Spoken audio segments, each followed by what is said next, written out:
ఆ భవనాలకు పునాది పడ్డప్పుడు రిషికొండకు గుండు కొట్టేస్తున్నారని ప్రచారం మొదలుపెట్టారు. ఆ తర్వాత అక్కడ అద్భుతమైన భవన నిర్మాణాలు జరిగినప్పుడు జగన్ ప్యాలెస్ అంటూ తప్పుడు వార్తలు రాయడం మొదలుపెట్టారు. ఇప్పుడు కూటమి అధికారంలోకి వచ్చింది. ఇప్పుడేమో రాజకోట రహస్యం, జగన్ మాయామహల్ అంటూ పైత్యపు రాతలు రాస్తున్నారు.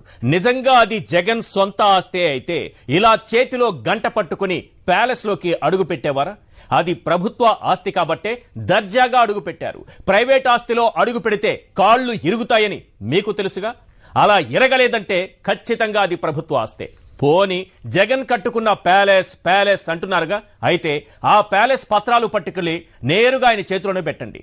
అలా కుదరదు అంటే ఖచ్చితంగా అది ప్రభుత్వ ఆస్తే. అహం కుళ్ళు, మళ్లీ చెబుతున్నా, అహం కుళ్ళు.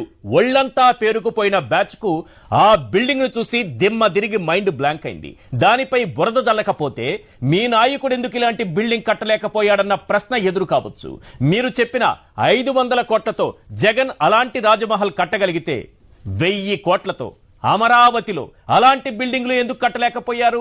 చిన్నపాటి వర్షానికి చెరువులా మారే బిల్డింగ్లు కట్టిన మీరా ఋషికొండలో ప్రభుత్వ భవనాలను ప్రశ్నించేది? ఇంకో 25 ఏళ్లైనా ఇలాంటి ఐకానిక్ బిల్డింగ్ మీరు కట్టలేరు. ఎందుకో తెలుసా?